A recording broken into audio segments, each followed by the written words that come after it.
جماله حسنت جميع خصاله صلوا عليه وآله نسيما جليب بدوه گزركم نسيما جليب بدوه گزركم جهوانا محمد خبر کن بلغ العلا بكماله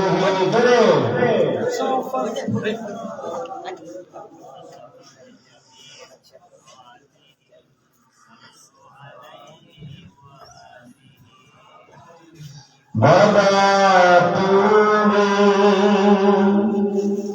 কেমন আছো ছোট মাটির ঘরে তোমার কথা হৃদয় মাঝে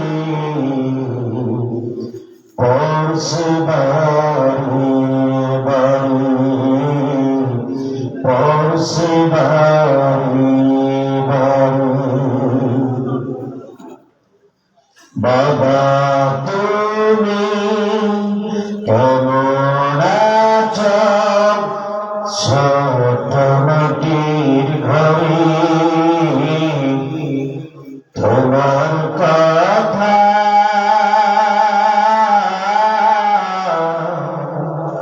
হৃদয় মাঝে পড়ছে বাড়ি বাড়ি পড়ছে বাড়ি বাড়ি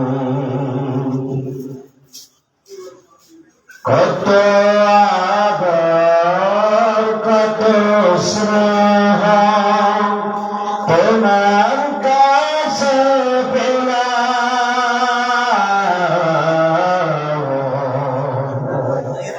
সব কিছু হারিয়া নিঃস্ব গেলাম। ঠিক না? মা বাবার মতো কেউ আদর করে আছে কেউ?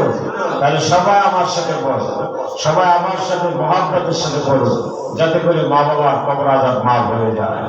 মা গো তুমি কেমন আছো ছোট মাটির ঘরে তোমার কথা হৃদয় মাঝে পড়ছে বাড়ি বাড়ি পড়ছে বাড়ি বাড়ি। আজ এই মাহফিল থেকে দোয়া করি আমাদের মধ্য থেকে যাদের মা বাবা কবরে চলে গেছে, আমাদের বিদায়ী মা বাবার কবরগুলো জান্নাতের টুকরা বানায় দিক। আমিন। আমাদের মা বাবার অন্ধকার কবরে আল্লাহ পাক নূরের বাতি জ্বালিয়ে কবরগুলো নূরে মুনাওয়ারা করে দিক। আমিন। নাহমাদুহু ওয়া নুসাল্লি আলা রাসূলিহিল কারীম, আম্মা বা'দ। রানীগঞ্জ বাজার দারুস সুন্নাহ হাফিজি আলিম মাদ্রাসা এর উদ্যোগে 53তম বার্ষিক ওয়াজ মাহফিল 20 জানুয়ারি और मंगलवार অন্ধকার মাহফিলে সম্মানিত সভাপতি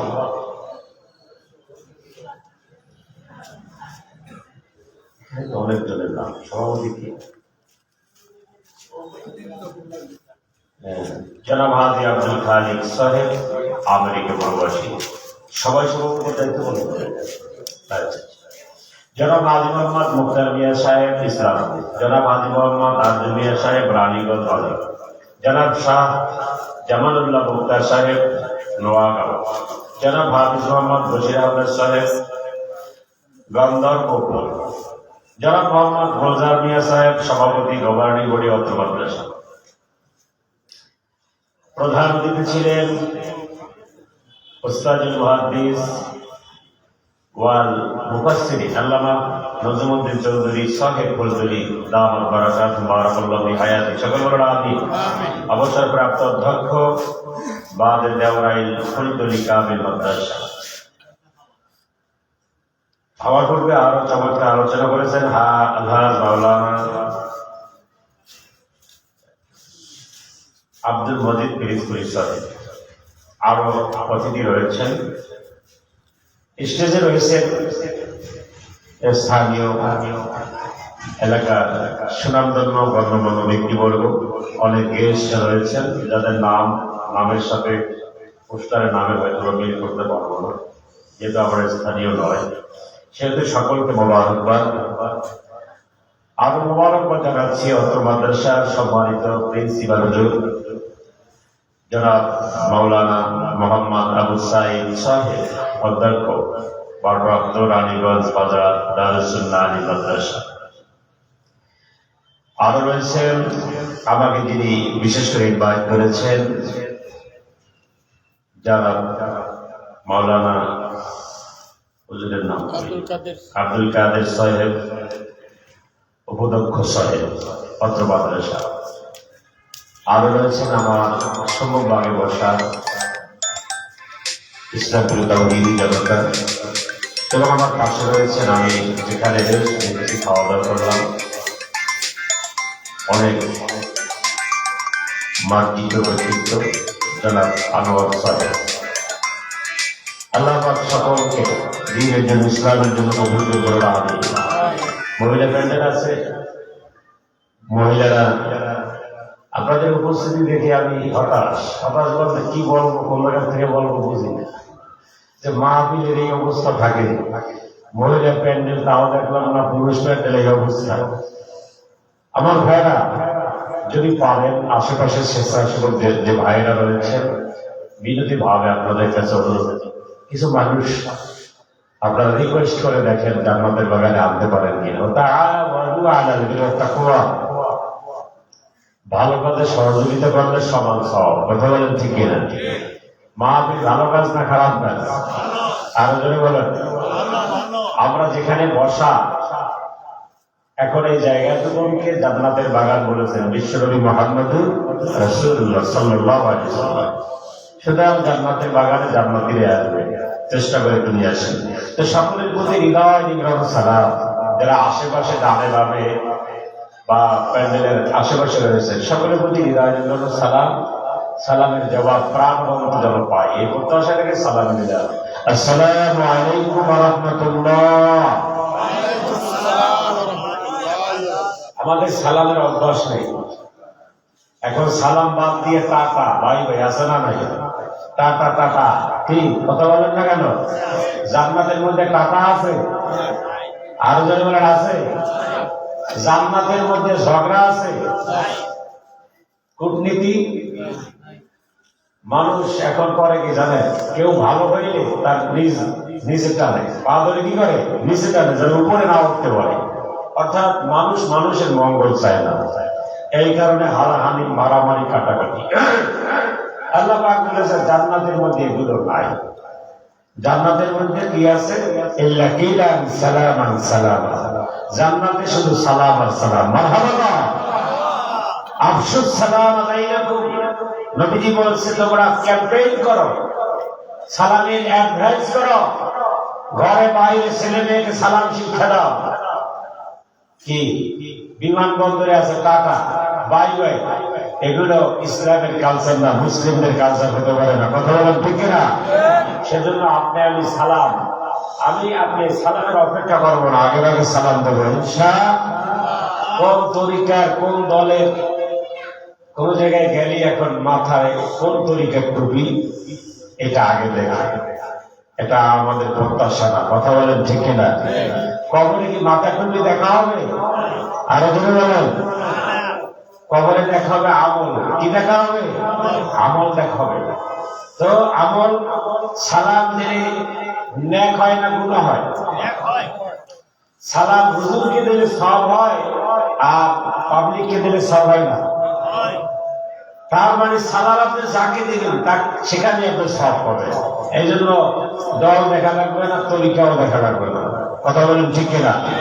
আসুন এই মাহফিলে এসে আমরা খুশি না বেজা? নিশ্চয়ই আমরা খুশি, কারণ খুশি না হইলে তার বসে বসে থাকতাম না। ঠান্ডার মধ্যে আপনারা বসে আছেন। আল্লাহ পাক আমাদেরকে মাহফিলে আসার সুবর্ণ সুযোগ করে দিয়েছেন। এজন্য আমরা খুশি হয়ে কালেমাতুর শুকর আদায় করি। সকলে পড়ি আলহামদুলিল্লাহ।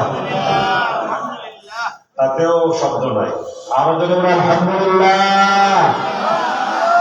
ভাইয়া আপনারা যারা দাঁড়ায় রয়েছে যদি বসেন একটু সুন্দর হতো।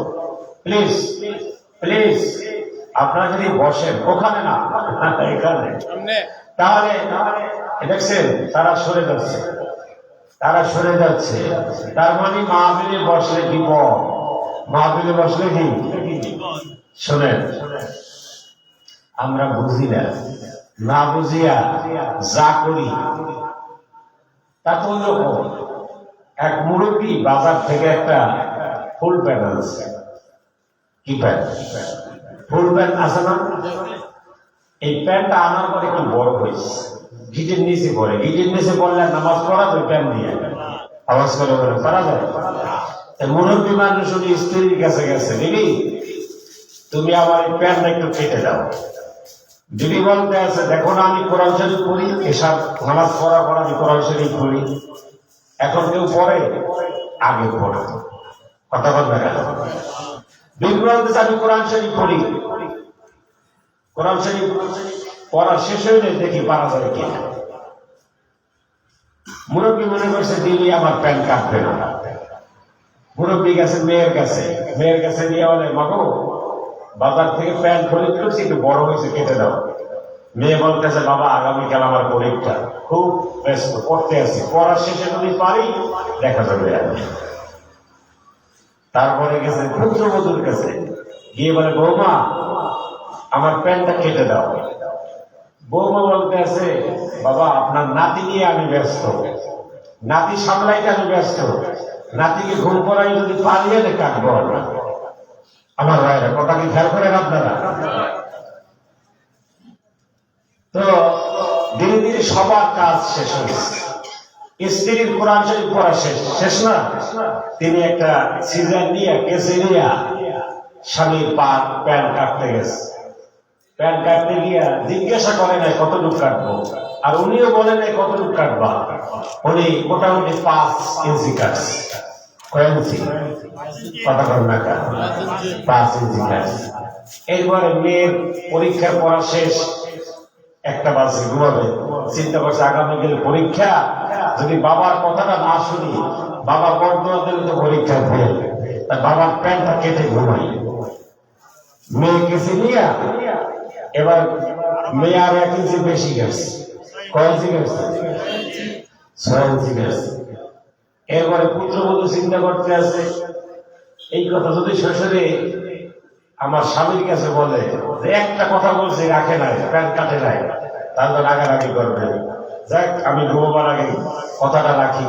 কেজি নিয়ে সে কাটছে 1.5 ইঞ্চি বেশি। কত ইঞ্চি কাটছে? 7 ইঞ্চি। প্যান্ট আছে? কথা বলবে না। আমার সকালবেলা শ্বশুর মশাই প্যান্ট পরতে গিয়ে দেখে ফুল প্যান্ট কি হয়ে গেছে, হাত পায়ে গেছে। আমার ভাইয়েরা ওয়াজ মাহফিল মানুষ এখন আর বোঝে না। কথা বলবে না। এটা যে আপনার জীবনকে পরিবর্তন করবে।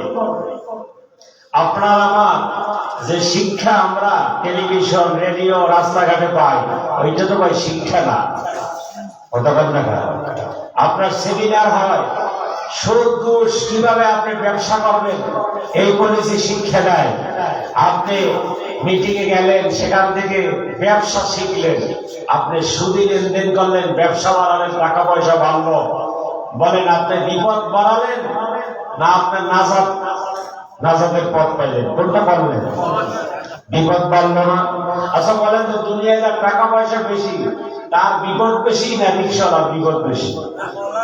কথা বলবেন না। টাকাওয়ালা অবশ্যই আপনার সম্পদের হিসাব দেওয়া লাগবে। কথা বলেন ঠিক না? ঠিক। এই জন্য আমরা মাহফিলে আসতে চাই না, দিনের পথে আসতে চাই না। কেন? এখানে কোনো লাভ নাই, এজন্য আমরা দূরে থাকি। আমার ভাইয়েরা,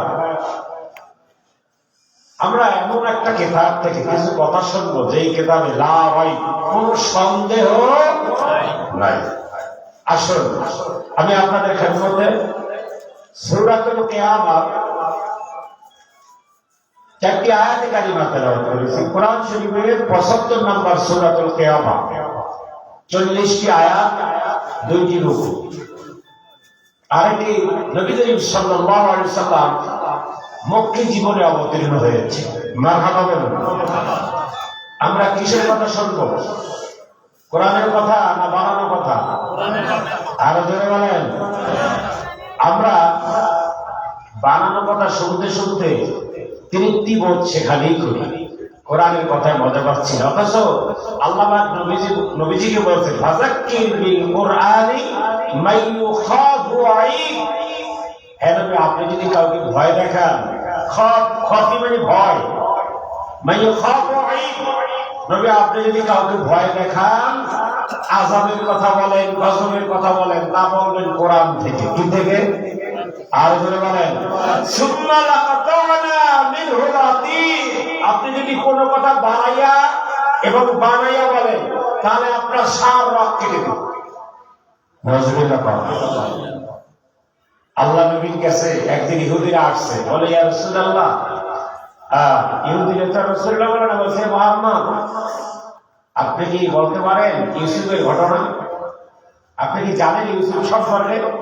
নবীজি বলছে আগামীকাল জানানো হবে। কি বলছে? তোমাদেরকে আগামীকাল বলবো।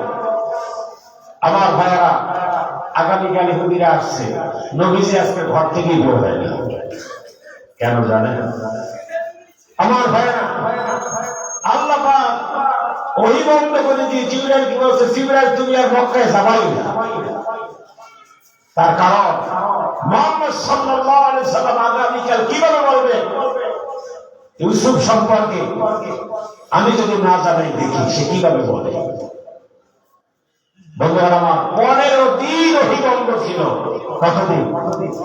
15 দিন নবীজি বলতে পারে। কারণ নবীজি এই কথা বলার সময় বেখেয়ালে বা আমাদের জন্য, আমাদের মাসলাকের জন্য শরিয়ায় ইনশাআল্লাহ বলা ফরজ।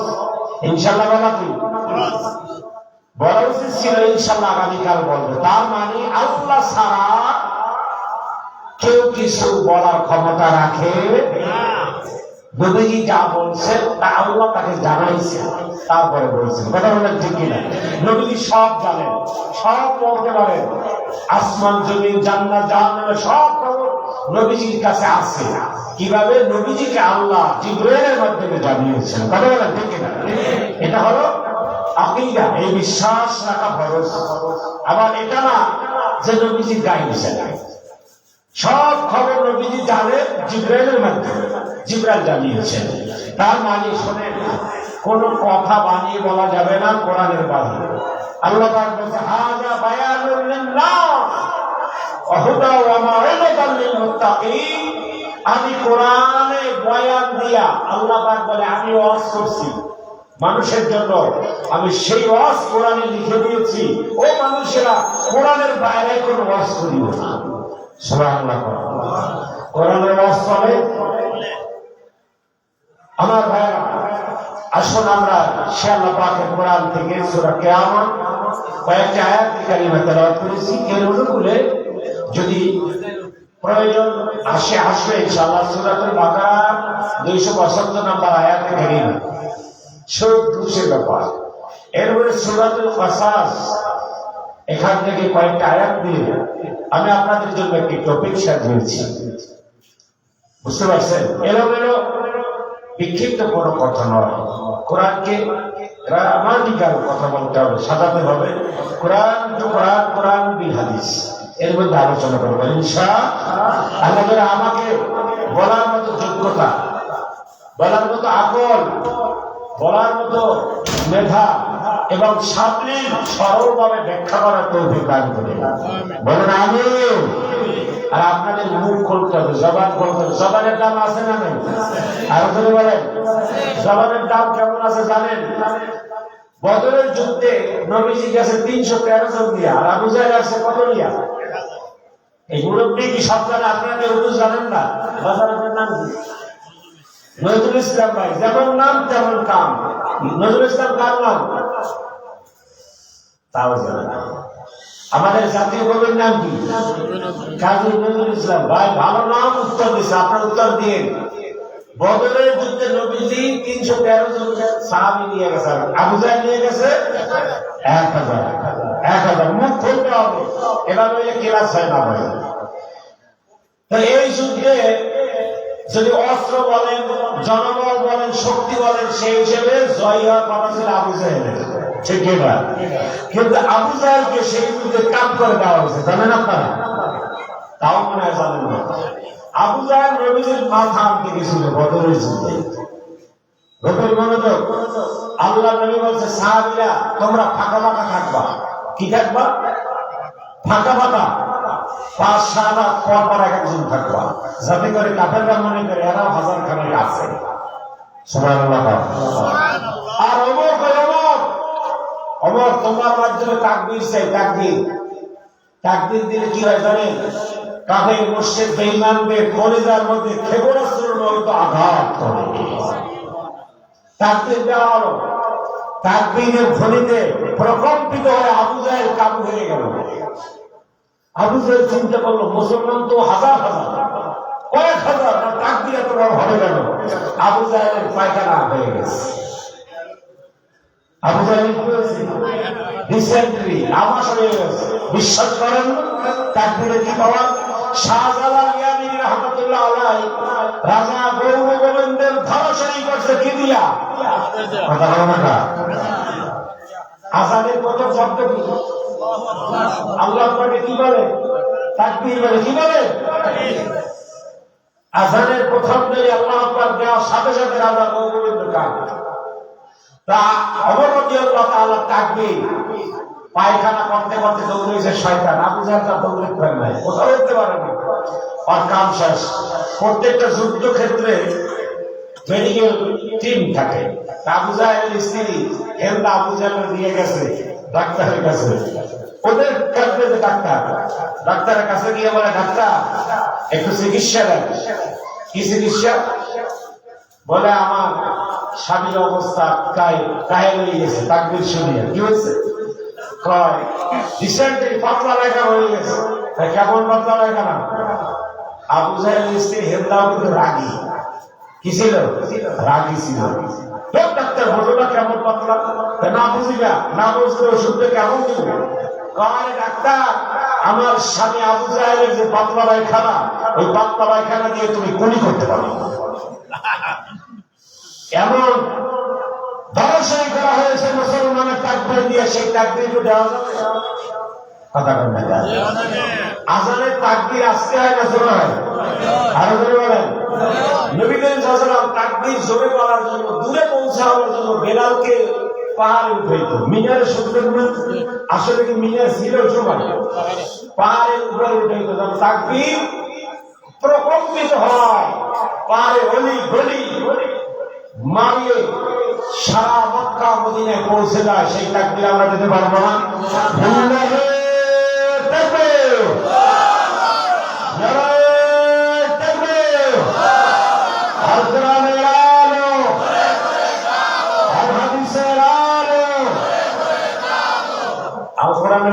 বাজারে জ্বালানো যাবে না। জীবন খালি ঘরেই জ্বালাইবে। বাজার আছে, অফিস আছে না নাই? সংসদ আছে না নাই? সব জায়গায় আল কোরআনে আলো বলা যাবে না? আল্লাহ সব জায়গায় কোরআনের রাজ, কোরআনের হুকুম কায়েম করে দিতে বলেন আমিন।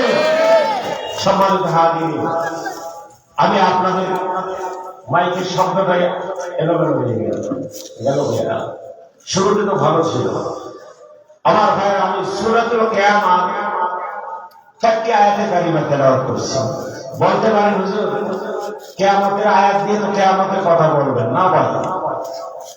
এই কিয়ামত সূরাতুল কিয়ামার মধ্যে আল্লাহ পাক আধুনিক বিজ্ঞান, এই যে আমাদের হাতে মোবাইল আছে না, কথা বলেন না কেন? মোবাইল হুজুররা বানাইছে না বিজ্ঞানীরা বানাইছে? এই বিজ্ঞানীরা mobile, telephone, Telegraph, television, radio, television এগুলো বানিয়েছে কোন জায়গা দিয়ে, কার কথা, কার সাজেশনে জানার দরকার আছে না? না। এবার আসুন সেই বিষয়ে কথা বলবো ইনশাআল্লাহ। আল্লাহ পাক বলে লা উকসিমু বিয়াউমিল কিয়ামা, কিয়ামতের কসম। কসম হলো আরবি শব্দ। কসম কি? আরবি শব্দ। এটা হলো বাংলা হলো শপথ। বাংলায় কি? আর বলেন বাংলায় শপথ। আর একটা বরিশালের শব্দ আছে কিরা। কিরা কিরা। তো আমরা বলি আল্লাহর কসম। কি বলি? আল্লাহর কসম। আল্লাহ পাক বলেন না উকসিম, আল্লাহ পাক বলেন অবশ্যই অবশ্যই আমি কসম কাটলাম কিয়ামতের কসম। সুবহানাল্লাহ। আল্লাহর কাছে কিয়ামত বড় না দুনিয়া বড়? বলতে পারেন কিয়ামত। কারণ নবী সাল্লাল্লাহু আলাইহি ওয়াসাল্লাম বলেছে আল্লাহ পাকের কাছে দুনিয়াটা যদি একটা মশার পাখার তুল্য হতো, লাউ কানাত দুনিয়া কাদিরুন ইল্লা জানা বাউলাতিন মা সাগারা কাদিরা মিনা শারবাতা মিনা মাই।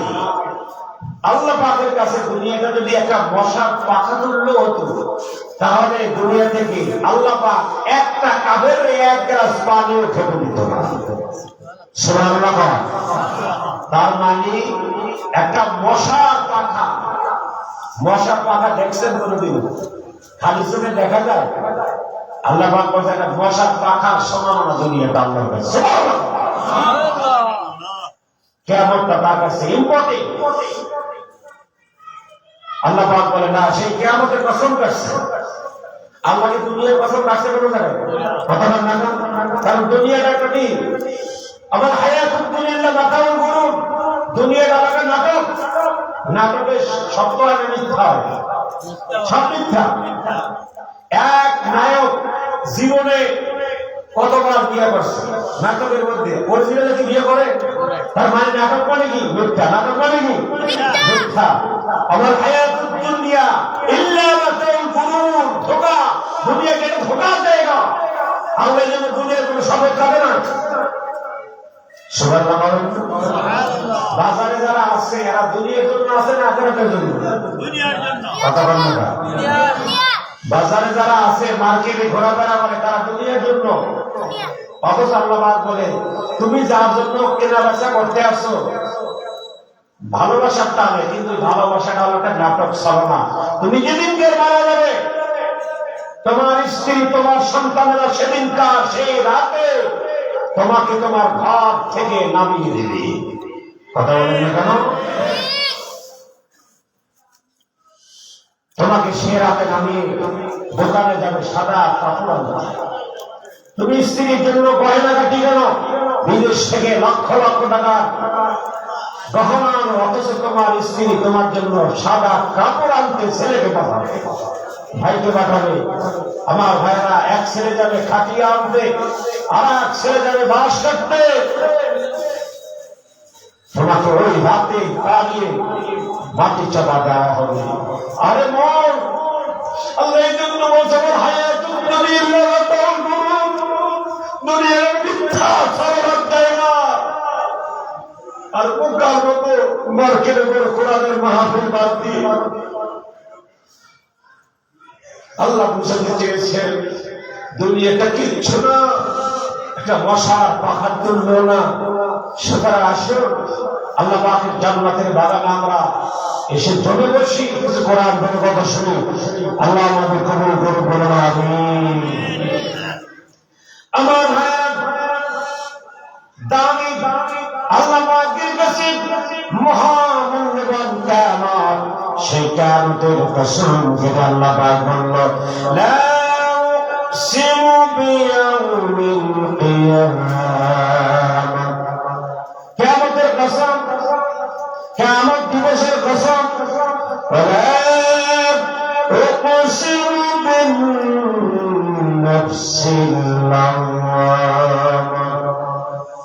লাওয়ামা আত্মার কসম, যে আত্মা রাতে গুনাহ করে দিনে আবার তওবা করে। আমার ভাইরা, আমি জানতে চাই আমরা গুনাহ করে জমে থাকি না, বরং সে গুনাহ করে আমরা তওবা করি। কথা বলেন ঠিক কিনা? আমাদের নামাজ ছুটে গেলে কাঁদি, রোজা ছুটে গেলে আমরা কাঁদি। এটা হলো নফসে লাওয়ামার গুণ। গুনাহ করার পরে তারা অনুতপ্ত করবে। আর নফসে আম্মারা হলো গুনাহ করার পরে তারা তওবা করবে না, গুনাহের উপরে তারা জমে থাকবে। আর নফসে লাওয়ামা হলো গুনাহ করবে, কাঁদবে। আমাদের আত্মাগুলো গুনাহ করলেই কাঁদে। আল্লাহ পাক বলছে, ওয়ালা ইয়াকসিমু বিন-নাফসিল লাওয়ামা। লাওয়ামা আত্মার কসম, আয়াহসাবুল ইনসানু আল্লান নাজমা ইযামা। আল্লাহ পাক বলেন, কিছু কিছু মানুষ, নফসে আম্মারার মানুষ, বেনামাজি, নাস্তিক, মুরতাদ, ওরা বিশ্বাস করে না আল্লাহ রাব্বুল আলামিন কিয়ামতের ময়দানে মানুষের অস্থি মজ্জা একত্র করবে। মানুষকে পুনরায় আবার আল্লাহ পাক বানিয়ে তার হিসাব নিকাশ নেবে। আল্লাহ পাক বলে, কিছু আত্মা বিশ্বাস করে না, কিছু আত্মা বিশ্বাস করে না। সে আত্মার নাম কি? নফসে, কথা বলেন না, নফসে কয় প্রকার? আর বলেন 3 প্রকার। নফসে আম্মারা, নফসে মুতমাইন্না, নফসে লাওয়ামা। নফসে মুতমাইন্না হলো নবীদের আত্মা। ওই আত্মা কখনো গুনাহ করে?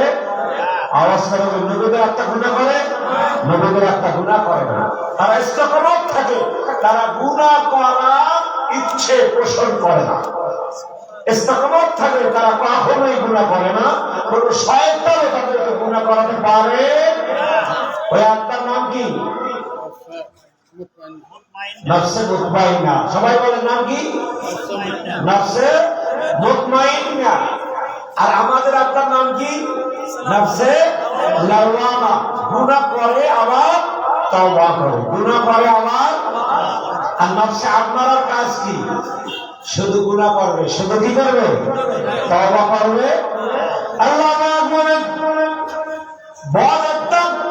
নফসে লাওয়ামা, নফসে আম্মারা যারা অনুসারী রয়েছে, তারা মনে করে আল্লাহ পাকের কাছে হিসাব দেওয়া লাগবে না।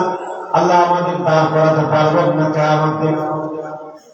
এবার আল্লাহ পাক বলেন, বালা কাদিরিনা আলা আন নুসাউইয়া বানানা। গভীর মনোযোগ। আল্লাহ পাক বলেন, হে নবী, আপনি বলে দেন, যারা বিশ্বাস করে যে আল্লাহ পাক আমাদেরকে পুনরায় জীবিত করতে পারবে না, তাদেরকে বলে দেন আল্লাহ পাক তাদের অস্থি মজ্জা একত্র করবেন তো করবেনই। ইভেন তাদের এই যে আঙ্গুলের অগ্রভাগের যে ফিঙ্গার, বোঝেন আপনারা? কিছু বোঝেন? এই কথা কেন বলছে আল্লাহ?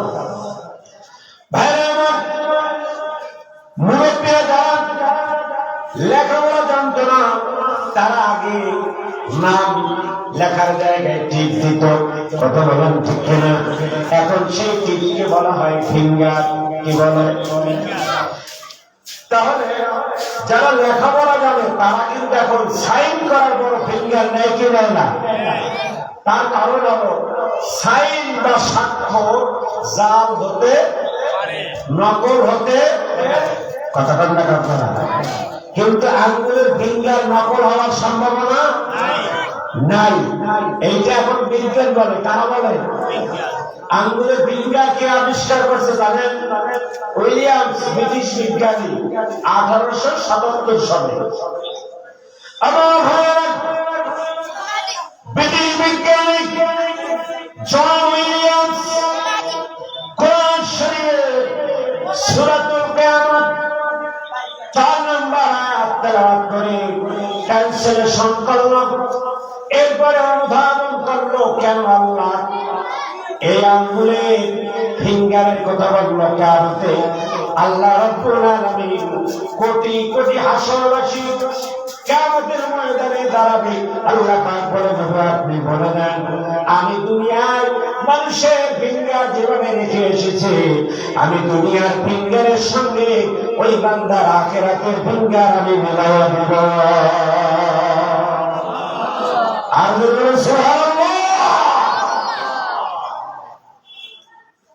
আল্লাহ পাক এই ফিঙ্গারের কথা বলেছে 1500 বছর আগে। কত বছর আগে? আওয়াজ করে বলেন, 1500 বছর আগে। পৃথিবীর কেউ আবিষ্কার করতে পারে না, মাথায় ঢুকাইতে পারে না। তার মানে কি জানেন?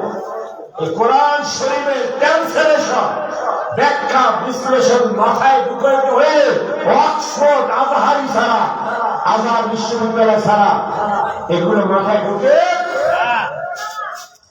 বাংলাদেশে পড়ে, এগুলো পরে বোঝা যাবে কি জানেন? একজনের গোয়া আরেকজনের পাশ হতে পারবে। আমি নাচতে কইছে না জোরে কইছে, এইটাই বাইর করতে পারবে, এছাড়া আর কিছু বের করতে পারবে রাগন নাকি আপনারা? বাংলাদেশের মধ্যে এত দলাদলি করতে করতে আর কোন দেশে আছে? আওয়াজ করে বলেন নাই কেন? তারা কোরআন নিয়ে গবেষণা করে, কার মাথায় কোন টুপি আছে, কোন দল কে করে, কার আকীদায় ভেজাল আছে, এইটা বিষয়ে তারা জানে না। না হয় আল্লাহ ফিঙ্গারের কথা বলেছে 1500 বছর আগে। মানুষ আবিষ্কার করতে পারছে 1877 সালে, তাও মুসলমানে পারে নাই। সুবহানাল্লাহ বলেন। ও মুসলমান কেমন কথা! আল্লাহ পাক বলেছে কিয়ামতের মাঠে আমি সব মানুষের ফিঙ্গার মিলাবো।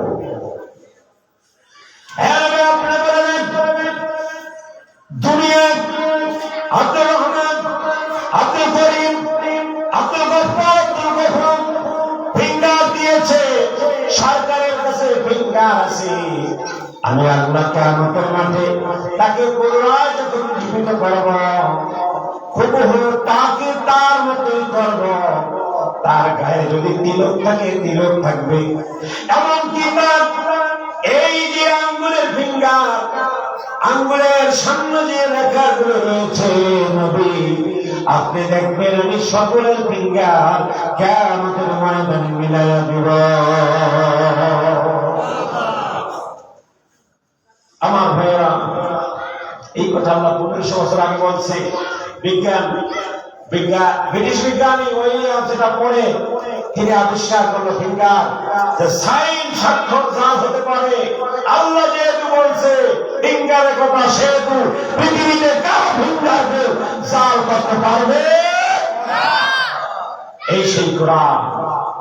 এই জন্য আল্লাহ পাক বলছেন, নবী মানুষের বানান্য কথা কি বলবে, আপনি বানান্য কথা বলে। আমার ভাইয়া, আপনারা জানেন কি জানি না, পৃথিবী থেকে চাঁদে মানুষ গেছে, শুনছেন না? বাবা শুনছেন না? আপনার টেলিভিশনে চাঁদে মানুষ গেছে। পৃথিবী থেকে চাঁদ হলো 4 লক্ষ কিলোমিটার দূরে। কত কিলো? 4 লক্ষ কিলো। আমি আপনাদের এই সিলেটে এসেছি, আজকে তো কুয়াশা ছিল না, কয়েকদিন আগে সৈয়দপুর গেলাম, কুয়াশার মধ্যে পাইলট বললো আজকে আমরা 12,000 ফিট উপর থেকে যাবো। তো 12,000 ফিট উপরে ওঠার আগে ধাক্কা লাগবে কুয়াশা, বুঝছেন? এবার মেঘের সাথে যখন লাগে ধাক্কা লাগে অনেক ভয় লাগে। যারা গেছেন জানেন না, অনেক ভয় পেয়েছে ওইটাই। আমি কেন বলছি জানেন? আমি যাচ্ছি 12,000 ফিট উপর থেকে, 12,000, আর সূর্য কত? 4 লক্ষ কিলোমিটার উপরে। 12,000 ফিট কোথায় আর 4 লক্ষ কিলোমিটার কোথায়? সেইখানে যে মানুষটা গেছে তার নাম কি? অ্যাপোলো 11, আমেরিকার নভোচারী, প্রথম মানব হিসাবে প্রথম চাঁদে গেছেন নীল আর্মস্ট্রং। নাম কি? নীল আর্মস্ট্রং চাঁদে গেছে গবেষণার জন্য। কিসের জন্য? গবেষণা করতে গেছে, খেতে যায় নাই, ঘুমাতে যায় নাই, গবেষণা করতে গেছে। কি পৃথিবীর মানুষকে কি উপহার দেওয়া যায়, কি আবিষ্কার করা যায়, তিনি ওখানে আবিষ্কার করতে নেমেছেন। উনি রকেট থেকে নেমে চাঁদে কি আবিষ্কার করেছেন জানেন? পা রাখার পরে দেখেন চাঁদে কোনো মাটি নেই।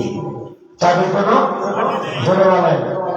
আমার ভাইয়া, আমার আপনার নবী 1400 বছর আগে বলে গেছেন, আল্লাহ রাব্বুল আলামিন পৃথিবী ছাড়া যত গ্রহ বানিয়েছেন সব গ্রহগুলো তামা দিয়ে বানিয়েছেন।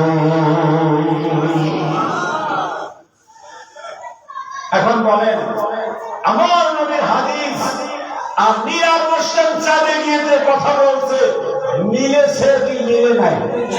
জেনে বলেন। এর প্রথম গবেষণা চাঁদে মাটি নেই। এরপরে চাঁদে বসবাস করার মতো কোন কথা বলেন না, জায়গা নাই, সুযোগ নেই। আল্লাহ পাক বলেন, আলাম নাজআলিল আরদা মিহাদা ওয়াল জিবালা আওতাদা ওয়া খালাকনাকুম আজওয়াজা। আল্লাহ পাক বলেন, আলাম নাজআলিল আরদা মিহাদা, আসমানের জমি, এই দুনিয়ার মানুষরা আমি পৃথিবীর মধ্যে কেবলমাত্র শুধুমাত্র আমি জমিনকে বানাইছি বসবাস করার মতো উপযোগী। পৃথিবীটা কোনো গ্রহ বসবাসের জন্য বানাই না। বুঝতে হবে, নীল আর মুসলিম দেখো চাঁদে বসবাস করার মতো উপযোগী না, কোনো প্রাণী নেই। আল্লাহ পাক বলছে, আলাম নাজআলিল আরদা মিহাদা, আমি দুনিয়াকে বানিয়েছি বসবাসের জন্য।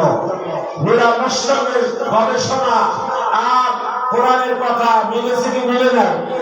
আর বলেন মিলস। আল্লাহ পাক বলছে, পৃথিবী বানানোর পরে পৃথিবী একটু নড়বে মতো কি করছে? নড়ছে। পৃথিবী যেহেতু পানি সেহেতু পৃথিবীটা কি করছে? নড়াচড়া করছে। আল্লাহ পাক বলবো, ওয়াল জিবালা আওতাদা, আমি জিবাল মানে পাহাড় কি হয়েছে? এটা কি স্বেচ্ছাসেবক ভাইরা, যুবক ভাইরা একটু ওদেরকে কথা বলতে, যারা আপনারা নড়াচড়া করবেন না ভাই, আপনারা থাকেন যে ছেলে বন্ধ করেন কথা, বাবা একটু দূরে করো, তোমরা ভর্তি আনন্দ করবা এটা স্বাভাবিক, কিন্তু এটা দূরে করো। শোনেন, যারা সবাই কি বুঝবে? ভাইরা কথা বলে, সবাই কি বুঝবে? সবাই বসবে? আরে না, এই চেষ্টা কেউ করবেন না মাহফিলে সবাইকে আনার, কারণ নবীজিও সবাইকে আনতে পারে। নবীজি মাহফিল করে পাশে আবু জাহেলের দারুন নাদওয়ায় মাহফিল ছিল। মাহফিল বলতে সভা, বলেন তো কাকটায় লোক বেশি ছিল? কথা বল না। নবীজির মাহফিল সভা আর আবু জাহেলের সভা, কোন সবাই লোক বেশি ছিল? আবু জাহেলের লোক সবাই লোক বেশি ছিল। তখন নবী করিম সাল্লাল্লাহু আলাইহি ওয়াসাল্লাম একটু মন খারাপ করলো যে আবু জাহেলের মাহফিলের লোক বেশি, আমারটা কম। আল্লাহ বলছে, জিবরাইল পাঠাই দিয়েছে আল্লাহ পাক। এই যে নবীজির সবার মধ্যে আরেকজন শ্রোতা ছিল উম্মে মাকতুম, অন্ধ সাহাবী। আমার মধ্যে সব ল্যাংড়া, কানা, খোড়া, পঙ্গু, প্রতিবন্ধী এগুলো বসে, আর উগ্র সাহেবা, মুদিরা, বুদ্ধিজীবী, কূটনীতিক, তেলবাজ সব আবু জাহেল সবাই। কথা বলেন না আপনারা? আল্লাহ পাক জিবরাইলকে পাঠিয়ে দিলেন, ও জিবরাইল যাও নবীজিকে গিয়ে বলো, ওয়াইন তুতি আকসারা মান ফিল আরদ, জমিনে যাদের সংখ্যা বেশি, যাদের দলে লোক বেশি, ওয়াইন তুতি আকসারা মানে বেশি, হে নবী আপনি বেশি সংখ্যক লোক দেখবেন না। এই বেশি সংখ্যক লোক হলো ইদুল্লাহ সাবিলিল্লাহ, আল্লাহর পথ থেকে এরা সবাই দালালা, গুমরা, আর এরা যেই মজলিসে বসবে ওই মজলিস সহ গোমরা হয়ে যাবে। সুবহানাল্লাহ বলেন না? এভাবে আপনার লোক বেশি দেখার দরকার নাই। আপনি দেখেন যারা বসছে আর আপনার কোরবান কিনা, কোনো অবিধি কিনা। সুবহানাল্লাহ বলেন না? আমি প্রায় না বলি, সবাইকে আনার দরকার নাই। যারা করছেন তারা কাল লাগাইয়া দেন। ওয়াজ শোনার রুচি আছে? আছে তো? রুচি না থাকলে হবে না। এক লোক বাজারে রওনা করছে, মুখে রুচি নেই। কি নেই? আপনাদের আমাদের ভাইরা সদস্য, এটা কিন্তু চিকিৎসা বিজ্ঞানীরা বলছে 1 মাসে 30 দিন 15 দিন মুখে রুচি ভালো থাকে, 15 দিন একটু কম থাকে, স্বাভাবিক। এটা টেস্ট করবেন আপনারা। তো এই লোকের পুরো মাস একটু রুচি কম থাকে, ডাক্তারের কাছে রওনা হয়েছে, হঠাৎ বৃষ্টি শুরু হয়ে আমরা ছায়ায় যাইতে একটু যেন বৃষ্টি না পড়ে একটা ঘরে বসে, ওই ঘর আমরা ওই সময় দুপুরে ভাত খায়। মহিলা ভালো, মহিলা বলে, স্বামী হে, একটা লোক দুপুরের সময় আমাদের ঘরে উঠছে, বড়, সে খাওয়া দাওয়া করবে কিনা। এবার লোকটা বলতে আছে, ভাইজান আমরা তো খাচ্ছি, আপনি কি খাবেন? কয়টা বলে, ভাই আমার রুচি নেই। আমার কি নাই? রুচি নাই। এখন বাড়িওয়ালা বলতেছে, রুচি না থাকলেও ডাল ভাত কয়টা খাবেন কিনা। আমার ভাই, আমি আপনাদের কাছে জানতে চাই, ডাল ভাত এমন একটা খাবার, রুচি না থাকলে রুচি না থাকলে অল্প মানে যায় কি যায় না। রুচি না থাকলে গরুর গোশত খেতে পারবেন না, মুরগি খেতে পারবেন না, কিন্তু ডাল ভাত খাওয়া যাবে। উনি বলে, অসুবিধা নাই, ডাল ভাত খাওয়া যাবে। আমার ভাইয়েরা, ওনাকে একটা বাটি আর বাটি দিয়ে বসাই দিয়েছে। পাটি বললেন, পাটি বসছে, আর দেশে বাটি হাত দেওয়ার জন্য। এরপর এক বল ভাত দিয়া বলছে, ভাই আর কিছু নাই, শুধু আছে ডাল আনতে চাই। ভাত দিয়ে আনতে গেছে কি কথা কান্না, ভাতের সাথে আছে 1 বাটি লবণ, 1 গ্লাস পানি, আর কিছু নাই। 1 বল ভাত, তার মানে 2 সের চালের ভাত 1 বলে দিয়া উনি গেছে ডাল আনতে। ডাল গুজগাছ করে আনতে 2 মিনিট লেট। 2 মিনিট পরে ডাল নিয়ে এসে দেখে কি লবণও নাই, পানিও নাই, ভাতও নাই। এই লোকের মুখে কি নাই? রুচি নেই। এখন মেহমান মানুষ এই দৃশ্য দেখার পরে তিনি মাটির ভিতরে ঘেরে যাওয়ার পালা, নিজেকে সামলাইয়া কিছু না বলে চিন্তা করছে, মেহমান মানুষ একদিন তো খাইবে, আর কোনদিন ওনার জন্য আমার বাড়ির দরজা খুলবো না। এটা মনের নিয়ত না বলে ডাল রেখে বউ গেছে গিয়ে বলে, বউ শুনছনি কি ভাত শেষ। কি তুমি ডাল দিতে পারো না, তার আগে ভাত শেষ। নুন দিয়ে বেড়ে দিয়েছে। কি দিয়ে মারছে? নুন আর পানি দিয়া আগের দিনে মানুষে খেয়েছে, এখন আমাদের পেটে যাবে না, আগের দিনে মানুষে খাইছে। বেবি বলে, কথা বলো না, মেহমান মানুষ, দৌড় দিয়ে পাশে করে যাও, ডাল থাকতে দেখো 1 বল ভাত আনতে পারো কিনা। পাশের ঘর থেকে ভাত আনতে সময় দরকার আছে, পাশের ঘর থেকে 1 বল ভাত আনতে এগুলো দেখে কি ডাল শেষ। আমার ভাইরা, বাড়িতে 5টা ঘর ছিল, 5 ঘর থেকে ডাল আর ভাত এই ডাল আর ভাত মিলাইতে পারে। শেষমেশ হাত ধরে বলে, যাই ভাই, ডাক্তার আসছে, ডাক্তার দেখাবো, তারপরে ওষুধ খাবো, রুচিকে যেন ফিরে আসে, দোয়া করবে। উনি বলে, ভাই আপনার কাছে মাপ চাই, এই পথ গেলে আর কোনো সময় আপনি বাজারে যাবেন না, কারণ আপনার খাওয়া লাগবে না, আপনার দেখলেই আমাদের প্লিজ হতে যাবে। আমার ভাই, উনি যাওয়ার সময় ভাই মনে কষ্ট নিয়েন না। বাড়িওয়ালা বলতেছে, মনে আমার কষ্ট এক জায়গায়। কয় জায়গায়? এক জায়গায়। খাইছেন, অসুবিধা নাই, যা দিয়েছি সে খাইছে। আমার মনে কষ্ট এক জায়গায়, আমি ডাল আর ভাত এক করতে, ডাল আর ভাত। আমাদের বক্তাদের কষ্ট এক জায়গায়, ওয়াজ আর আমল মিলাইতে পারলাম। কথা বলেন না, এই মজলিসের বাড়ি সব করলে আপনারা কিছু করবেন না। ওয়াজ আর আমল এক করতে পারলাম না। আমি ওয়াজ করে যাবো, এরপরে একবার এসে আর একটা বুঝলেন, সে আর একটা বুঝে। আমার ভাইরা, আমরা যদি সবাই কোরআন থেকে কথা বলি, আমাদের বিপদে শুরু হওয়ার কোন সম্ভাবনা না। এবার আসে, কোরআন কেমন কিতাব? আল্লাহ 1500 বছর আগে বলছে, আঙ্গুলের ফিঙ্গার মিলাবো, তোমরা কবরে পলাইয়া থাকবা। কি মনে করছো কবর থেকে উঠবা না? বলে এজমা বলে হাড়, হাড়ের ভিতরে যে মজ্জ, মানুষের শক্তি হয় মজ্জের কারণে। কিসের কারণে? ওই যে কি বলে যেন হাড়ের মধ্যে ক্যালসিয়াম।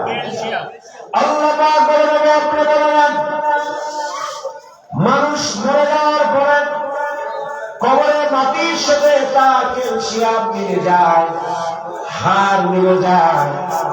যেই বান্দার যেই ক্যালসিয়াম মাটির সাথে মিলে গেছে, আমি ওই ক্যালসিয়াম দিয়ে এই বান্দাকে আবার পুনরায় বানাবো। বান্দা পালানো কোথায়? তো যে কথা বলছি, 11 নবচারী নীলার মশাল চাঁদে গেছে, গিয়ে দেখে কি চাঁদে মাটি নাই, নবীজি বলছে।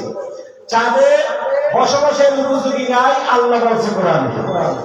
এরপরে নীলার মশাল যে গবেষণা দিল, চাঁদে কোন নিজস্ব আলো আর বলেন আল্লাহ পাক বলেন হুয়াল্লাযী জাআলা আশ-শামসা দিয়াআন ওয়াল কমারা নূরান ওয়া قدره المنازل لتعلموا عدد السنين والحساب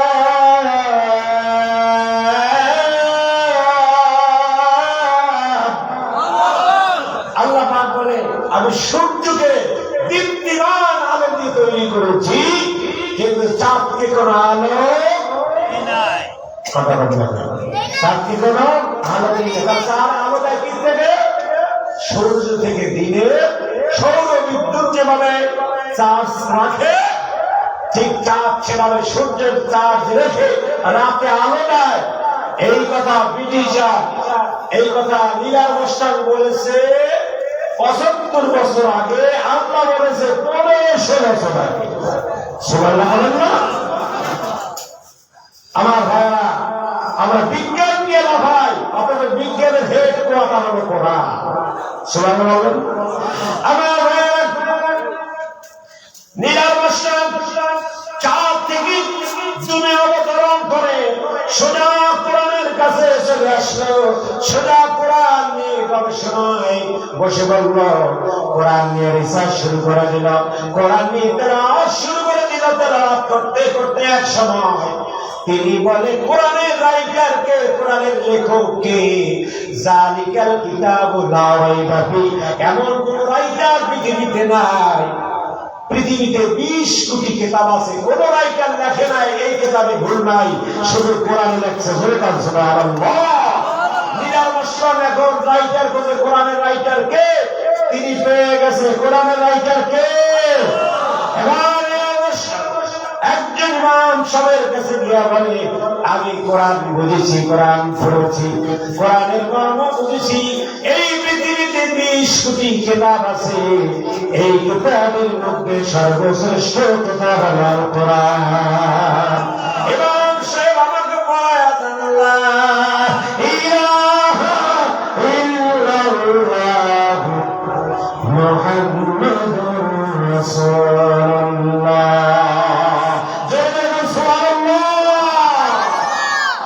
এই সেই কিতাব যার প্রতিটি কথা বিজ্ঞানসম্মত। কথা কি বোঝেন? মুসলমান হুজুররা করে কি? গুটি করে। ওই হুজুরে কোন তরিকা নিয়েছে, ওই তরিকা তো জাহান্নামে যাবে। অমুক দল, ও তো আকীদা ঠিক নাই, ও মরছে, ওর কবরে যে ঘাস হয়েছে, ওই ঘাস যে গরুতে খাইছে, ওই গরুর গোশত খাওয়া হারাম। কি গবেষণা করে আমার কাছে হুজুররা চিন্তা করছে। অথচ আল্লাহ 1500 বছর আগে বলছে, কোরআন আমার বিজ্ঞানের হেড কোয়ার্টার, কোরআন ছাড়া বিজ্ঞান অচল। কথা বলেন ঠিক কিনা? পৃথিবীতে যা কিছু হয়েছে সব আবিষ্কার হয়েছে। হুজুররা বের করবে কেন? একজনের পিছনে আর একজন লেগে আছে না, হুজুর বলতে এত ডলাডলি হবে কেন? আল্লাহ ঐক্যবদ্ধ থাকতে বলছে না গ্রুপিং করতে বলছে? বলেন।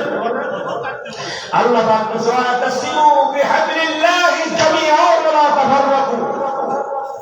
জামিয়া বলেন, জামিয়া মানে জমা, জমা জিকা মানে একত্রিত হওয়া। বিক্ষিপ্ত না থেকে এখানে সেখানে একসাথে এক হয়ে আল্লাহ পাকের ওয়ালা তাবাররাকু, আলাদা আলাদা হয়ে না, সব টুপিওয়ালা দাড়িওয়ালা মদিনার নবীওয়ালা এক হয়ে যাও, নারায়ে তাকবীর। জমির মধ্যে কেউ গুটি করে যান আলাদা করে গ্রুপিং করে, বলেন তো আল্লাহ পাক জিজ্ঞাসা করবে না তুমি মুসলমানের মধ্যে কেন বিভাজন বিনায়ক করবে? কথা বুঝতে পারছেন? তাহলে আমরা কখনো অনৈক্যের গান গাবো না, আমরা ঐক্যবদ্ধ হয়ে থাকবো, নারায়ে তাকবীর।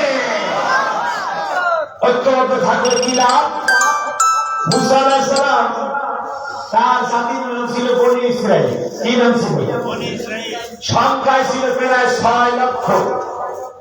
ফেরাউন সেদিনকার তাকে ধাওয়া করল কোথায়? নীল নদে, সামনে নীল নদ, আর 3 দিক থেকে ফেরাউনের লোকজন তাকে আটকাইছে।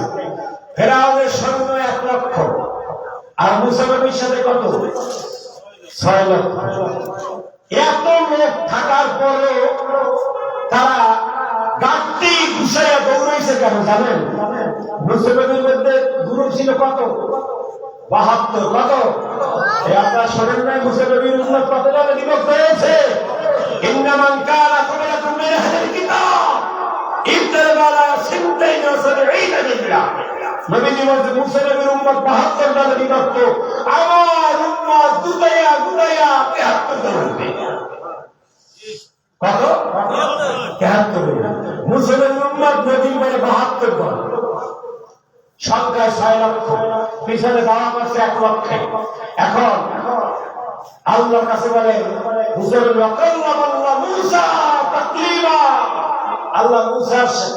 আল্লাহর সাথে সরাসরি ফোন দিল, আল্লাহ আমাদের পাক্কাও করছে ফেরাউনিয়া, কোথায় যাবো আমরা?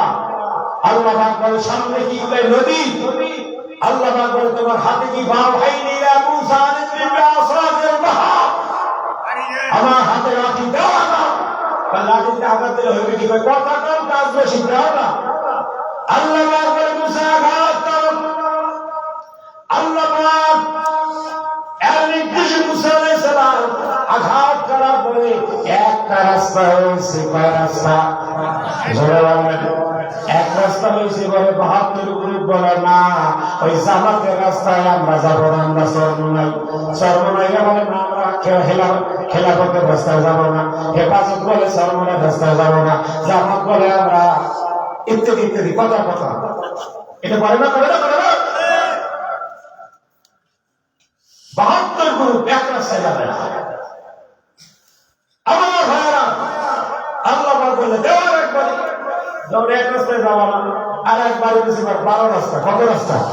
আর বলে বলেন 12 রাস্তা। কত? 72।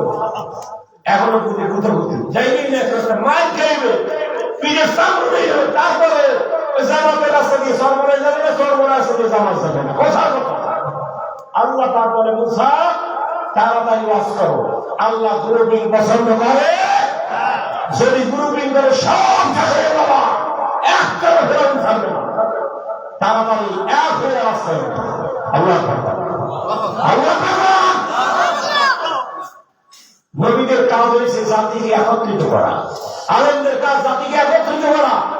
আর আলেমরা ইস্তেজারিয়া তরিকা থাকতে পারে ভিন্ন ভিন্ন, আমাদের থাকতে পারে এক তরিকা, এক দল আরেক দল থাকতে পারে, আমরা এক কালিমা, এক কোরআন, এক নবী, আমরা সবাই কি এক মুসলমান। আমরা 10টা দল করে আল্লাহ সবাইকে এক অর্থে 10 আর 20টা 10 তো এক হয়েছে, আরো 10 আছে বাইরে। কথা বললাম এই সমস্ত গ্রুপিং যারা করবে তাদেরকে আল্লাহ জিজ্ঞেস করে। এখন শুনে মুসলমান 12 রাস্তা হয়েছে, এটা কিভাবে বুঝলাম? এই আয়াতের মধ্যে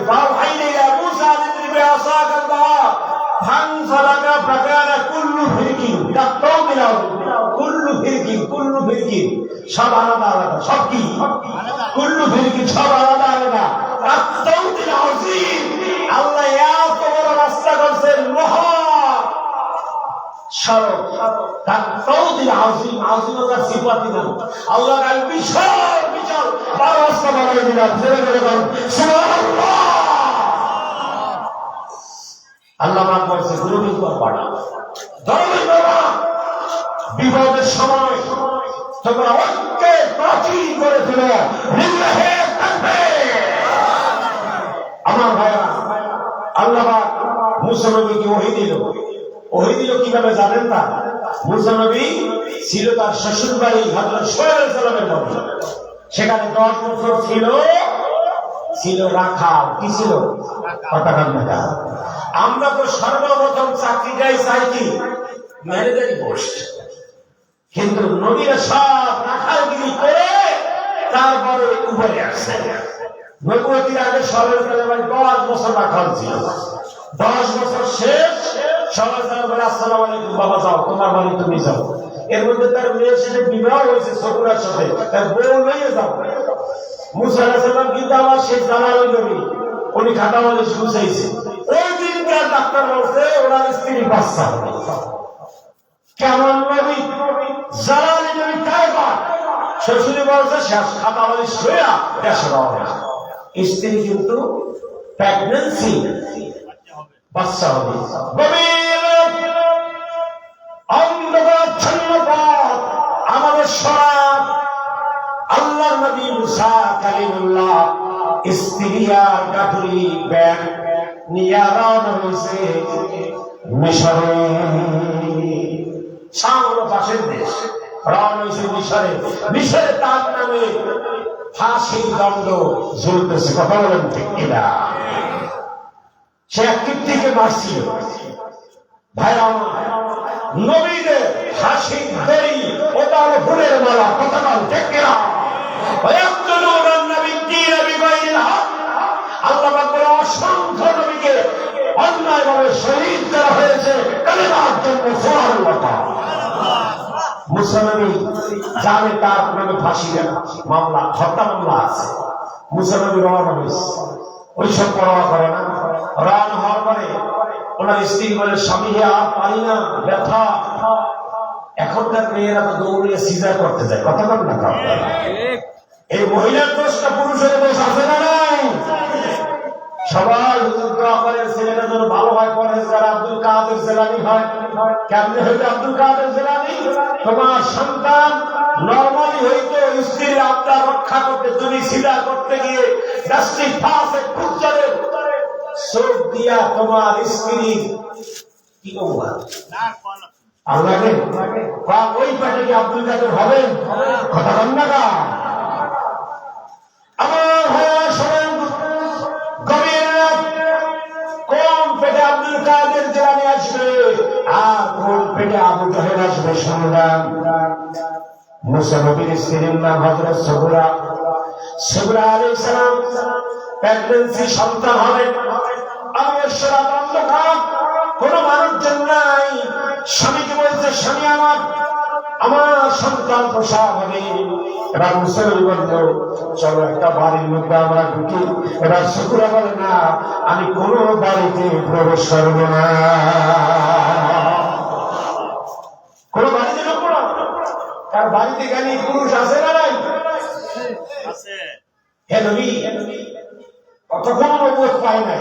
বলছে আপনি দেখেন একটু আলো ব্যবস্থা করতে পারেন কিনা। কারণ রাত তো হযরত মুসা আলাইহিস সালাম আলো খুঁজতে টর্চ বা আলো খুঁজতে সামনে গেছে, দেখে দূরে একটা আলো জ্বলতেছে টিক করে। উনি ওইখানে গিয়া পাতা ছাতা আছে না, লতা পাতা দিয়ে ওই আগুন আনতে গেছে। ওই আগুন ওনার ধাওয়া করছে। উনি মনে করছে জিন পড়ি। উনি পিছনে দৌড়, পিছনে পড়ছে চিতেগা। উনি বসছিল টুকবারে কিছুর উপরে, এরকম পোলট্রি খাইতে খাইতে খাইতে খাইতে সবাই পড়ছে। আবার হযরত মুসা নবী উঠে বাঁধলেন। আল্লাহ পাক বলে ইন্নী আরাদতুকা ফাখলা'না আলাইকা ইন্নাকা বিল ওয়াদিল মুকদ্দাস তুওয়া।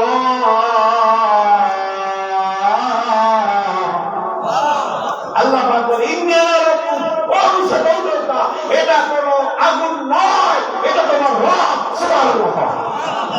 এটা তোমার আল্লাহ, ইন্ডিয়ানা আমি তোমার আল্লাহ। উঠে দাঁড়াও, মুসলমান দাঁড়াইস, সাহস হয়েছে কি হয়? এবার আল্লাহ পাক বলেন, মুসা দাঁড়াও, শক্ত করে ধরো। তুমি এতদিন ছিলে শুধু মুসা, আজকের থেকে তুমি পরিপূর্ণ নবী হযরত মুসা আলাইহিস সালাম। তোমাকে নবুয়তি দেওয়া হলো। আল্লাহ আমার কাজ কি? এখন তোমার কাজ ইযহাব ইলা ফিরআউন ইন্নাহু তাগা। এই মুহূর্তে স্ট্যান্ড বাই। তুমি কার কাছে যাবে? জোরে বল, আর জোরে বলে না। কোনো মাটি কাটে যে তার কাছে যাও, রিক্সা চালায় তার কাছে যাও। তাহলে আমরা তো দাওয়াত দিই সুবিধা বুঝা, কি কথা বল না? চেয়ারম্যানের কাছে, এমপির কাছে, মন্ত্রীর কাছে আমরা দাওয়াত নিয়ে যাই না।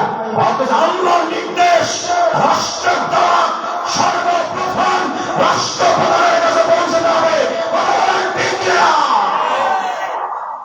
আল্লাহ পাক বলল, ইযহাব ইলা ফিরআউন ইন্নাহু তাগা। ফিরআউনের কাছে যাও, দাওয়াত দিও। হযরত মুসা আলাইহিস সালাম, আল্লাহ আমি এসেছি যে কাজে, ওই কাজটা শুনবেন না? কি কাজে আইসি?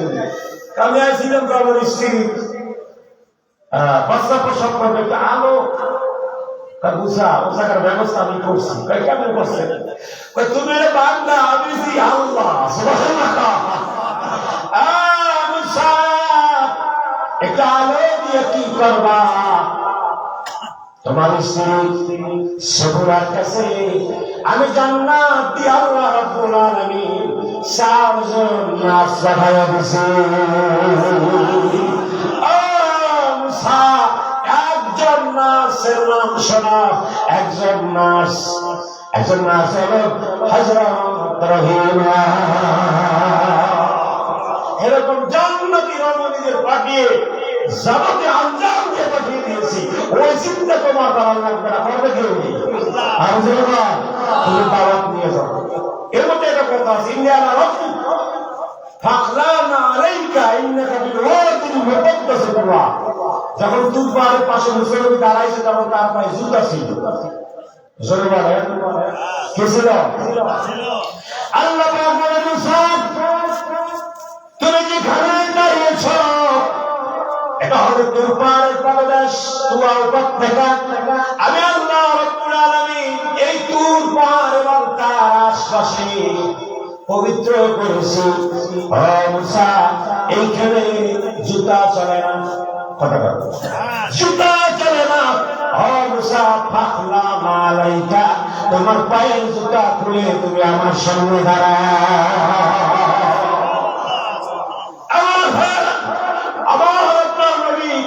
আরো সে দিয়েছিল মেরাজের রাতে আল্লাহ রাব্বুল আলামিন বুরাক পাঠিয়েছিল। বুরাক থেকে নেমে আল্লাহ নবী পায়ের জুতা খোলার জন্য নিজ হয়েছিল যে আল্লাহ আরশ মহল্লায় কিভাবে জুতা পরিধান করি। আমার ভাইরা, হযরত মুসা নবী তুর পাহাড়ে জুতা খোলা লাগছে কা? নবীজি জানে কি জানে না? নবীজি জানে। এই জন্য আল্লাহ রাব্বুল আলামিনের আরশ মহল্লায় নবীজি ঢুকে তার পায়ের জুতা মোবারক খুলতে চেয়েছিল। এবার আরশ মহল্লা থেকে আওয়াজ আসলো, নবী গো, মেহেরবানি করে আপনার পায়ের জুতা খুলবেন না। আপনার পায়ের জুতার ধুলা পাওয়ার জন্য আমার স্মরণাবধি অপেক্ষায় রয়েছে। আপনার পায়ের ধুলা দিয়ে আমার আর স্মরণকে নদী ধন্য করে যায়। নবী মোহাম্মদ যার অন্তরে আছে, চিৎকার মেরে উচ্চ আওয়াজে বলে সুবহানাল্লাহ। তুর পারে আল্লাহ নবী মুসা নবী কইছে জুতা খুলো। কোন পারে? তুর পারে আসমানে না জমিনে? জমিনে কইছে মুসা জুতা খুলো, তোমার জুতার জায়গায় চলবে না। আর আল্লাহ তার প্রিয় হাবিবকে মসজিদে বলছে, নবী আমার আরশ মহল্লাতে জুতার ধুলার অপেক্ষায় রয়েছে। আর কিছু কাজ হবে না? সেই নবীর সম্মানে তুমি শরীফ আল্লাহুম্মা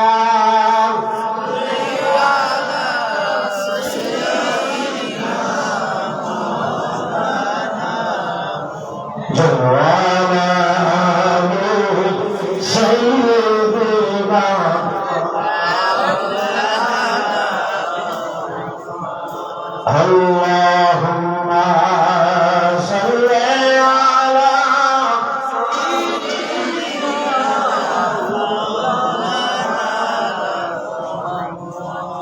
وعلى آل سيدنا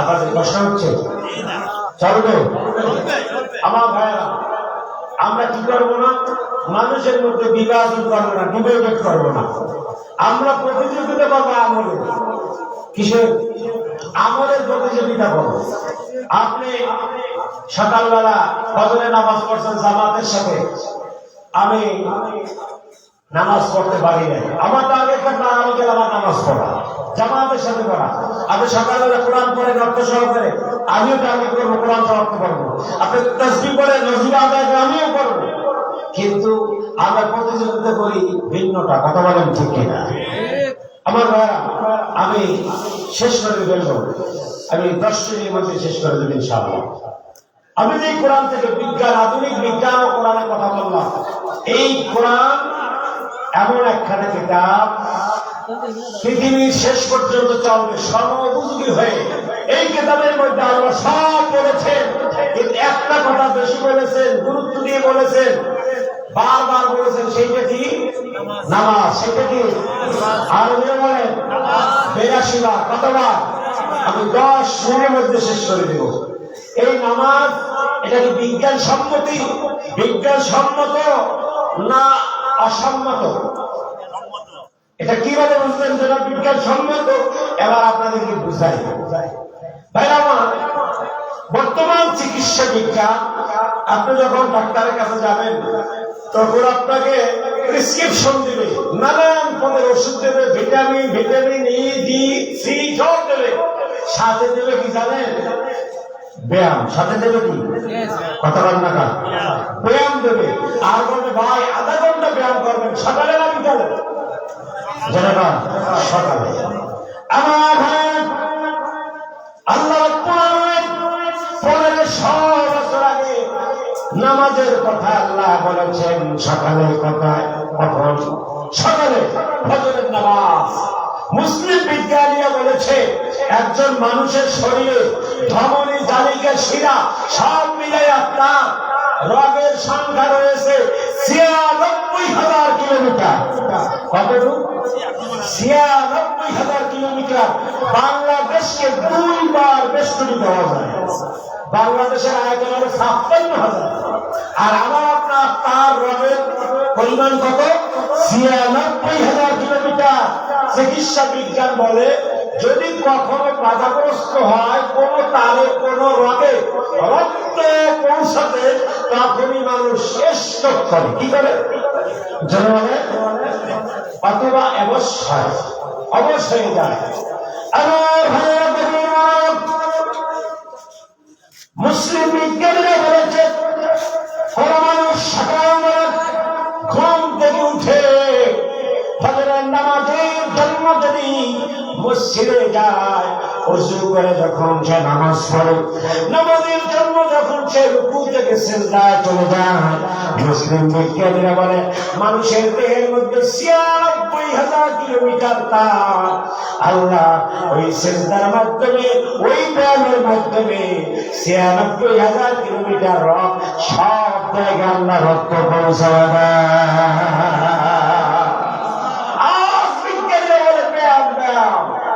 অথচ আমরা এই কথা 1500 বছর আগে বলেছে নামাজের বিকল্প কিচ্ছু না আমরা বুঝি নাই আমরা বুঝি গেলে এটা নামাজ না তোমার সর্বশ্রেষ্ঠ ব্যায়াম আর আল্লাহর হুকুমকে ভাবেই পালন করা আমার ভাইয়েরা সমাজে নামাজ আছে না নাই নামাজ কি আছে কেমন আছে জুমার এই আপনাদের এই সমাজে কত ঘর কত মানুষ আছে পাইলে আজান হলে কত নামাজে যায় ইমাম সাহেব থাকলে বলতে পারতো আমার ভাইয়া এক সমাজে গেল জানতে পারলাম সভাপতি সাহেব নামাজ পড়ে না আছে না ভাই আর জানতে পারলাম ওই সভাপতি ঢাকা সুদের ব্যবসা করে আছে না আল্লাহ সুদ খাইতে বলছে না হারাম? কথা না, আরে সব হারাম তো ভাই কাগজে কলমে লেখা যায়। সুদের যে গুণা, ওই গুণা কাগজে কলমে লেখা যায় না, ওয়াজও করা যায় না। কারণ কি জানেন? সুদের ছোট গুণাটা হলো আপন মায়ের সাথে, এই কথা বলা যায়, কথাটা বলা যায়, মায়ের সঙ্গে বলা যায়, বোনের সঙ্গে বলা যায়, খাওয়া যায় না, খাওয়া যায়, বলা যায় না। তোমায় সভাপতি সাহেব নামাজ পড়ে না, আপনারা কি সুদ খায়? আছে না? এখন এই এলাকাবাসী ধরছে, হুজুর আপনি যদি ওনার ঘরে খান, উনি তাকে টাকা ওনার ঘরে হুজুর খায়, হুজুর খাওয়ালে মাপ চায়। এলাকাবাসী বলছে সভাপতি সাহেব যদি নামাজ না পড়ে আর যদি সুদ না ছাড়ে আপনার ঘরে, আপনি যদি ওই ঘরে খান, আপনার পিছনে নামাজ পড়বো না। এখন ইমাম সাহেবের চাকরি থাকবে যদি গ্রামবাসী নামাজ না পড়ে? ইমাম সাহেব খবর দিয়েছে, সভাপতি সাহেব তাড়াতাড়ি এলাকায় আসে, এক সপ্তাহ এলাকায় থাকেন, আপনার নামে নাম হয়ে গেছে, আপনি নামাজ পড়েন না আর সুদ খান, দুইটার ব্যাপারে তওবা করবেন, নামাজ পড়বেন, তারা আমার চাকরি থাকবে না। আপনি সভাপতি আমার চাকরি রাখতে পারবেন না। সভাপতি সাহেব এলাকায় আসছে, এলাকায় আসে, হুজুরের কানে কানে বলতেছে, হুজুর নামাজ না পড়তে পড়তে আমি নামাজ ভুলে গেছি। নামাজের সূরা কারা ঠিক থাকে না পড়লে আমার দুইটা নামাজ মনে আছে, রোজার ঈদ আর কোরবানির ঈদ। কারণ এই দুই দেখি পয়সা কালেকশন করে, ওদের হিসাব নিকাশ করে। আমার ভাই ইমাম সাহেব ভয় নাই, আপনি আমার পিছনে নামাজ পড়বেন, আমার 5 মিনিটে শেষ করে দেবো। সবাই বসে মাঠের মধ্যে বসে, আমার ভাইরা ইমাম সাহেব কি বলছেন, আমার পিছনে দাঁড়াবেন, আমার দেখে দেখে আপনি নামাজ পড়বেন, ভয় নেই। সভাপতি সাহেব একটা সাহস করেছে, কিন্তু পরক্ষণে বলে, ইমাম সাহেব নামাজ পড়বো কিভাবে, আমার কাপড় চোপড় পাক নাই। শুনছেন সভাপতি সাহেব কি নাই? কাপড় চোপড় পাক নাই। কেন? ওই যে আমরা দেখতে পাই ঢাকা শহর থেকে গ্রামে যাওয়ার পথে রাস্তায় দাঁড়ায়া একদম স্ট্যান্ড বাই চেইন খুলিয়া কি যেন করে আপনারা কোন, এরপরে 2-4টা লাড়া দিয়ে চেইন আটকাই দেয়। কিছু রয়েছে আর এই সমস্ত লোকের প্যান্ট কাপড় ঠিক থাকে, ওই তারিখের একজনের সভাপতি তাই কি আমার প্যান্ট ঠিক নাই, কাপড় ঠিক নাই, পাক নাই। সভাপতি সাহেব নাই, ইমাম সাহেব ভয় নেই, আমার কাপড় চোপড় আছে। সুটকেসের মধ্যে একটা জুব্বা রাখছে, ইমাম সাহেব 5 বছর আগে, ওইটা আপনারা গেলাম 5 বছর আগে সুটকেসে জুব্বা রাখছে, কিন্তু সুটকেসের মধ্যে তেলা পোকা রাখছে, এইটা হুজুরের খবর নাই। তেলা পোকা করছে কি কাটছে, এই কাটা জামা সভাপতি সাহেব গায়ে দিয়ে মনে করছে আর কিছু করা লাগে না, যুদ্ধ বলই হয়ে যাবে। ইমাম সাহেব বলছে আমার পিছনে দাঁড়াবেন, আমি যেভাবে বলে এইভাবে আপনিও করবেন। মসজিদে গেছে নামাজ পড়তে, ইমাম সাহেবের পিছনে দাঁড়াইছে। আমার ভাইরা ঢাকা শহরে কিছু যুবক পোলাপান আছে, শুক্রবার জিলাপি আর মিষ্টি না থাকলে সুন্নাত পড়ে না, ফরজের পড়া শেষ, পড়াও শেষ, আছে না নাই? ওরা কিভাবে বোঝে সেন্টার মধ্যে যে ফরজের পর জিলাপি আছে না নাই? ওরা সেন্টার মধ্যে মাথা জাগাইয়া দেখে, কারণ নামাজ দিয়ে তো সেন্টার, আর ওই সমস্ত জিলাপির পোলাপান মাথা জাগাইয়া দেখে যে জিলাপির বোতলা আছে কিনা। ওই এক জেলাপি করে সভাপতির পিছনে সেন্টার গেছে, ওই সেন্টার জেলাপি করে মাথা জাগাইয়া আজকে জেলাপির পোটলা না দেখিয়া আর এক পোটলা দেখিস, ওই পোটলার কাম করেছে তেলা পোকা। জেলাপি কর ওই পোলা রাগ আছে, ওই পোলা সেন্টার থেকে মাথা জাগাইয়া খোসা মারিছে, নামাজ পড়তে আইসো, কাপড় চোপড় ঠিক নাই। সভাপতি সব মনে করছে অসুবিধা নাই, যে 2 জনের মধ্যে খোসা আছে না নাই, 6টা দিন তাহলে আমাদের দিয়ে খোসা আছে মনে হয়, ও আমার কাছে অসুবিধা নেই, উনি আমার ইমাম সাহেব দিয়েছে খোসা। ইমাম সাহেবের ডক্টর সাহেব সভাপতি এক লাঠি মারছে, ওই অসুবিধা নেই, লাঠি একটা থাকতে পারে, ওই সভাপতি মারছে পিছনের কোরআন এক লাঠি, পিছনের এক জেনারেশন তার কাছে মাথায় না ঢুকে এক দৌড় দিয়ে জোতা নিয়া এক শ্বাসে 100 বাড়ি। আল্লাহকে সভাপতি তুই হইলি বেরাবাদী, তুই হইলি সভাপতি, তোর কবরে আছে 100 জোতার বাড়ি, তুই কবরে আয়, তোর আছে জাহান্নামের গতি, কতক্ষণ ঠিক কিনা?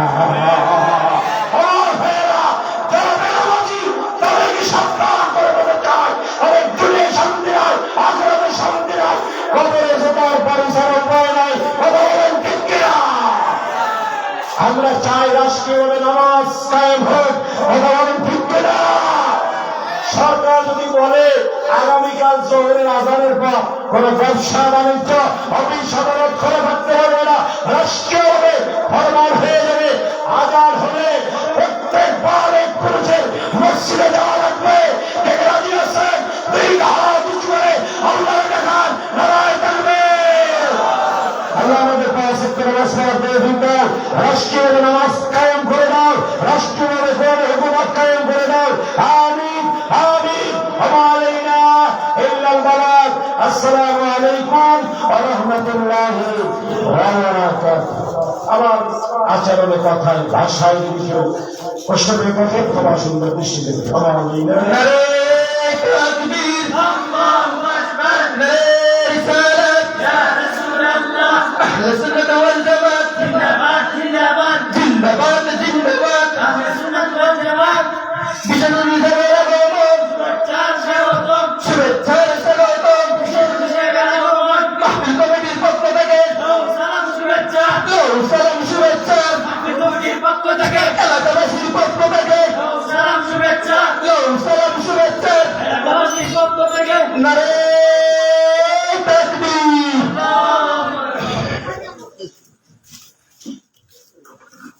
উপস্থিতি আপনারা জানেন আমাদের মঞ্চে উপস্থিত হয়েছেন আজকের মাহফিলের বিশেষ অতিথি জাতীয় পর্যায়ের শ্রেষ্ঠ ইমাম প্রখ্যাত আলেম আযীম আলহাজ মাওলানা আবু সৈয়দ তৌহিদ সাহেব ঢাকা, আলহাজ মাওলানা আবু সৈয়দ তৌহিদ সাহেব ঢাকা।